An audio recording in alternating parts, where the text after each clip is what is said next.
Good morning everyone and welcome back to my channel. এখন আমি কি করছি বলো তো?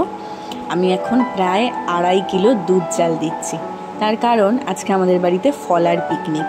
গরমকালে এটা আমাদের বাড়িতে নিয়ম আছে, একদিন সবাই মিলে বসে ফলার মেখে খাওয়ার। তো আজকে সেই দিনটাকে ধার্য করা হয়েছে, আমার উপর দায়িত্ব পড়েছে 2.5 কিলো দুধকে জাল দিয়ে প্রায় 1.5 কিলো কি 1 কিলোর মিডিল অবধি নিয়ে আসা। তো সেটাই আমি এখন করছি। এখানে সকাল সকাল মেন ফলারটা যে বানাবে সোনা পিসি, সে বাজারঘাট করে একদম রেডি। কাঁঠাল, আম, কলা সমস্ত কিছু সুন্দর করে গুছিয়ে নিয়ে এসেছে। আর আমার লাইফে কিন্তু এটা ফার্স্ট টাইম ফলারের পিকনিক করা আর এই দুধ জাল দেওয়া। আমার এত ভালো লাগছে এই কাজটা করতে, যেটা আমি বলে বোঝাতে পারবো না। এতদিন শুনেছি যে দুধ জাল দিয়ে দিয়ে ক্ষীর হয়, আজকে নিজের হাতে সেটা করছি। বড্ড মজা লাগছে। রান্নাবান্না কোনো দিকে আমার মনোযোগ নেই, খালি মনে হচ্ছে যে এই যে ওপর দিয়ে সুন্দর করে শটটা ফুলে উঠছে, এটাকে ঘাটিয়ে ঘাটিয়ে একদম দুধের সাথে মিশিয়ে ফেলি। যাই হোক, ফলারের পিকনিক তো রাতে, এখন এই রান্না তো করতেই হবে, তো বেশি কিছু করব না। দেখো এখানে থোড় আর আলু দিয়ে শুকনো লঙ্কা সর্ষে ফোড়ন দিয়ে একটুখানি ভাজা করেছি, আর কচু সেদ্ধ দিয়েছি। আর এখন যেটা করব, একটু ডিম রান্না করব। তবে ডিমটাকে অমলেট করে, যেটা কারি করে সেটা করব। আমার বাবা না এই জিনিসটা খেতে খুব ভালোবাসেন, মানে ডিমের অমলেটের ঝোল বা কারি যেটাই বলো না কেন। আর এই বাড়ির বাবাও দেখি বেশ পছন্দ করে। আর ডিমের নামে তো আমি 10 ঘটি জল বেশি খাই, তাই আমার কথা আর বললামই না। তো এইবারে যে ডিমগুলো আনা হয়েছিল সেগুলো না বড্ড বেশি তাজা ছিল, খুব সহজে সেদ্ধও হতে চায় না, আর ভালো করে এই যে ফেটাচ্ছি ফেটতেও চাইছিল না। অনেকটা সময় নিয়ে একটু নুন দিয়ে সব ডিম কটাকে একসাথে ভেঙে নিয়ে একবারে ফেটিয়ে নিচ্ছি। এইবারে একটা একটা করে অমলেট ভেজে নেবো। এই ছোট্ট ছোট্ট করে হাতা দিয়ে একটু একটু করে তুলে দিচ্ছি। আমার বেশ এই কাজটা করতেও কিন্তু মজাই লাগছে। এই রকম ছড়ানো প্যানে অমলেট ভাজার কিন্তু একটা আলাদা ব্যাপার আছে, কারণ যেহেতু এটা ছড়ানো, তাই যত ছোট ডিমই হোক না কেন বেশ বড় বড় অমলেটগুলো হয়, যেহেতু ছড়ানো জায়গা থাকে সেই জন্য। তো আমি এরকমভাবে 3টে ফোল্ড করে ত্রিকোণা করে নেবো, তাহলে দেখতে বেশ ভালো লাগবে। আর মা যখন করতো তখন দেখেছি যে যেভাবে আমরা ডিমের অমলেট নর্মালি লম্বা করে ওলট পালট করি সেভাবেই করতাম, আমিও সেইভাবেই করতাম, কিন্তু ফ্রাইং প্যানে দেখি এই জিনিসটা বেশ ভালো হয়। তো এই যে ত্রিকোণা করে সবকটা অমলেট আমার ভাজা হয়ে গেছে। এইবারে একটা বড় আলু একটু লম্বা লম্বা করে কেটে নিয়েছি, আর যা যা মশলা হয় সেগুলোকে দিয়ে ভালো করে এখন কষিয়ে নিচ্ছি। আলুটা আগে একটুখানি ভেজে নিয়েছিলাম, নয়তো আবার ভালো লাগবে না খেতে। ছোটোবেলায় দেখেছি মা যখনই ডিমের অমলেটের ঝোল করতো, এরকম আলুগুলো লম্বা লম্বা করে সরু সরু করে ছোট করে কেটে দিত। তো আমিও সেইভাবেই দিয়েছি। আর মশলার মধ্যে গুঁড়ো মশলা কিন্তু কিছু দিইনি, খালি গোটা জিরে ফোড়ন দিয়ে আদা, রসুন, পেঁয়াজ, টমেটো আর একটু লঙ্কা ভালো করে পেস্ট করে নিয়েছি, সেটাই কষিয়ে জল দিয়ে দিলাম। এখানে এটা প্রায় মিনিট 10 ফোটানোর পর আলুগুলোও এখন সেদ্ধ হয়ে গেছে। এবার আমি ডিমের অমলেটগুলোকে এর মধ্যে দিয়ে আরও মিনিট 5 ফোটাবো। অমলেটের কারি খাওয়ার তো এটাই মজা, অমলেটগুলো ঝোলে ফুটে বেশ ফুলে যায়, ঝোল টেনে নেয়, আর তারপর সেগুলো ভাত দিয়ে মেখে খেতে কি ভালো লাগে না বলো? আচ্ছা, তোমরা কে কে এই রেসিপিটা পছন্দ করো আমাকে কমেন্টে জানিও। জাস্ট নামানোর আগে একটুখানি গরম মশলা দিয়ে নামাবো, কারণ এই ঝোলটায় গরম মশলার গন্ধটা খুব ভালো লাগে। আর ওইদিকে কিন্তু শুরুর থেকে একইভাবে এখনও আমার দুধটা জাল হয়েই যাচ্ছে। এই যে এটা হচ্ছে ফাইনাল লুক। এটাকে আমি প্রায় 1 কিলো 250 মতন করে এনেছি, সুন্দর সর পড়েছে। স্নান টান সেরে এখানে আমি সবাইকে খেতে দিয়ে দিয়েছি, সবাই খাওয়া শুরুও করে দিয়েছে, আর গল্পও চলছে। আর এই যে আমাদের আজকে সিম্পল সা মেনু, ভাত, কচু সেদ্ধ, তার উপর দিয়ে একটু সর্ষের তেল আর নুন ছড়িয়ে নিয়েছি, থোড় আলু ভাজা, ডিমের অমলেটের ঝোল। সবাই গল্প করছে, চলো আমিও খাওয়াটা এনজয় করি, আর এনজয় করি একটুখানি ফ্যামিলি টাইম। অনেকক্ষণ থেকে আকাশের মুখটা এমন ভার, কখন বৃষ্টি নামবে জানি না, অথবা নাও নামতে পারে। তো আমার জানলার কাছে এসে দেখলাম এই যে গাছটার উপর একটা সুন্দর দেখতে প্রজাপতি এসে বসেছে। অনেক দিন পর আমি প্রজাপতি দেখলাম। দেখো গাটা কি সুন্দর বাঘের ছালের মতন, দেখেই মনে হচ্ছে এক্ষুনি খাতা পেনটা বের করে এর একটা ছবি এঁকে ফেলি। দেখো হঠাৎ করে লোডশেডিং হয়ে গেছে, জোরে বৃষ্টিও নেমে গেছে। বাবা কখন নামলো বুঝতেই পারলাম না, ভালো জোরে বৃষ্টি হচ্ছে। শান্তি একটু দেখেও।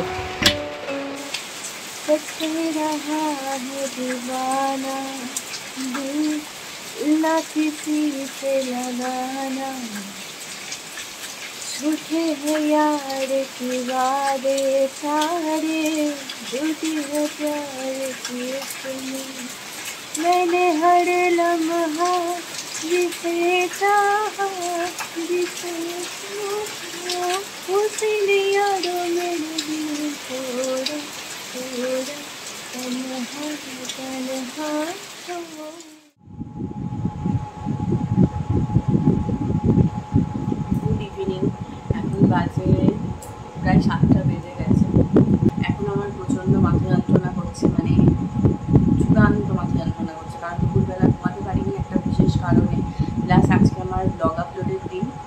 সেই জন্য এই যে ব্লগ এডিট করতে বসেছি।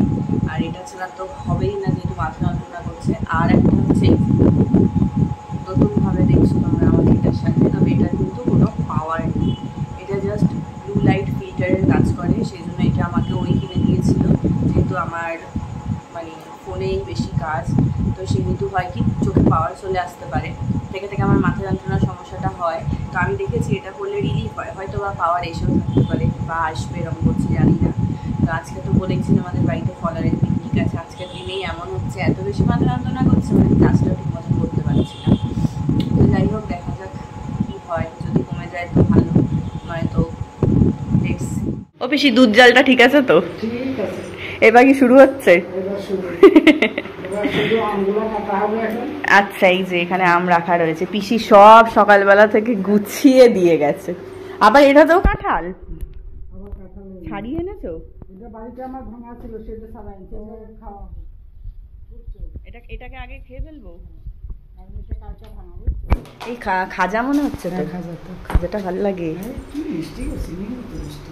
তাহলে তো একটা টেস্ট করে দেখতেই হবে, দেখি আমি একটা টেস্ট করে। বেজেছে এখন প্রায় রাত 9:45। পিসি এখন বসেছে আম ছাড়াতে, আমগুলো ছাড়াতেও তো অনেকটা সময় লাগবে। আর আমি এখানে চিড়েটা রেডি করছি। তো পিসিকে জিজ্ঞাসা করছিলাম কতটা চিড়ে লাগবে, বললো যে আম, কলা, তারপর ওই দুধের ক্ষীর সবই তো রয়েছে, আগে 1 প্যাকেট ঢালো, তারপর লাগলে আরও নেওয়া যাবে। তো সেই জন্য আমি চিড়েটা ঢেলে দিচ্ছি। আর সবাই যে এসে পৌঁছেছে এখনও এমন নয়, ফুল পিসিরা এখনও আসেনি, তারা একটা কাজে আটকে পড়েছে সেই কারণে। তো ঠিক আছে, এখন তো রেডি করতে একটু সময় লাগবেই। আসলে কি বলো তো, আমি না ফলার খেতে প্রচণ্ড ভালোবাসি ছোটো থেকেই। অনেকেই আছে যারা ফলারটা খেতে পছন্দ করে, তো এই বাড়ির লোকও ফলার ভালোবাসে। সেই গল্প করতে করতে কথায় কথা উঠেছিল একদিন, তারপরেই বাবাই ফলারের আয়োজনটা করে ফেললো। আর আজকেই পিসির কাছে শুনলাম যে এরকম নিয়মটা নাকি আমাদের বাড়িতে আছে।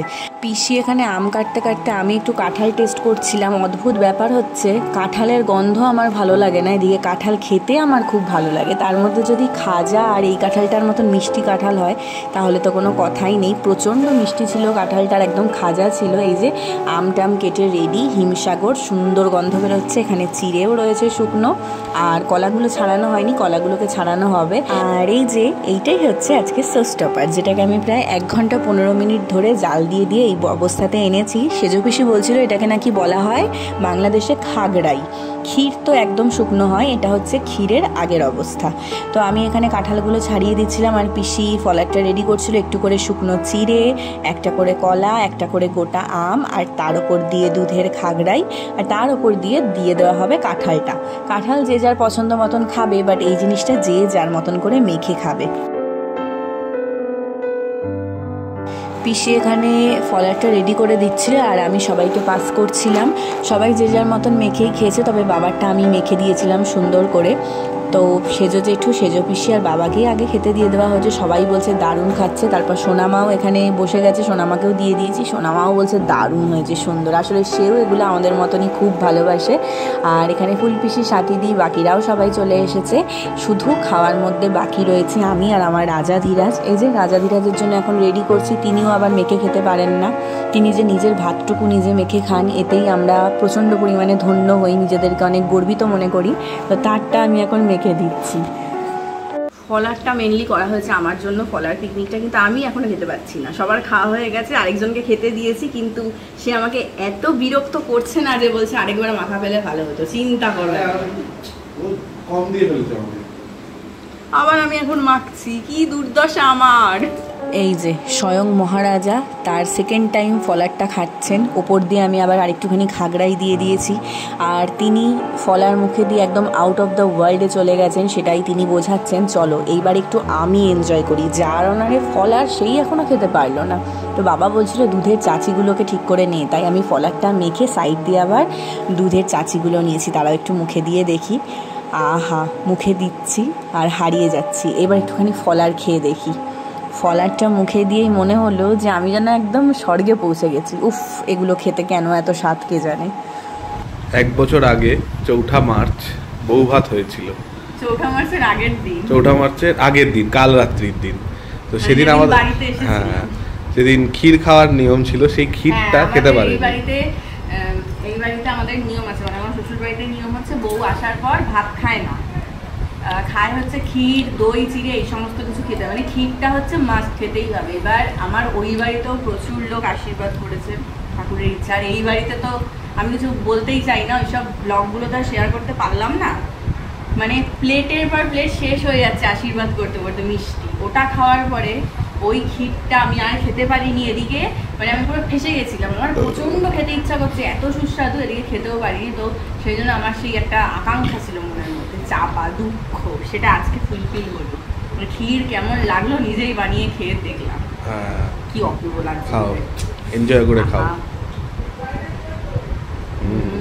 আহা, আমি তো হালকার উপর দিয়ে সেই জন্য 2 বাটি টেনে দিলাম, কারণ আমারও অনেকদিন পরে খাওয়া হলো। আসলে এগুলো একটু আয়োজন করে গুছিয়ে বসতে হয়, আমাদের যা পরিস্থিতি সবাই তোমরা জানোই, তো সেই জন্য আর সেটা করে ওঠা সম্ভবপর হয়নি এতদিন। তো আজকে হ্যাঁ, এটা অবশ্য আমার বাবা এবং সোনা পিসির উদ্যোগ ছাড়া অসম্ভব ব্যাপার। তো যাই হোক, মানে দারুণ লাগলো এবং একদম পরিতৃপ্ত, এক কথায় যাকে বলে, খেয়ে হেভি খেলাম, হেভি দারুণ স্বাদের কলার খেতে খেতে আজকের ব্লগটা শেষ করি। এখন আমি কলারটা এনজয় করি। চলো আজকের মতন good night, tata, bye bye, সবাই ভালো থেকো, সুস্থ থেকো, বাই।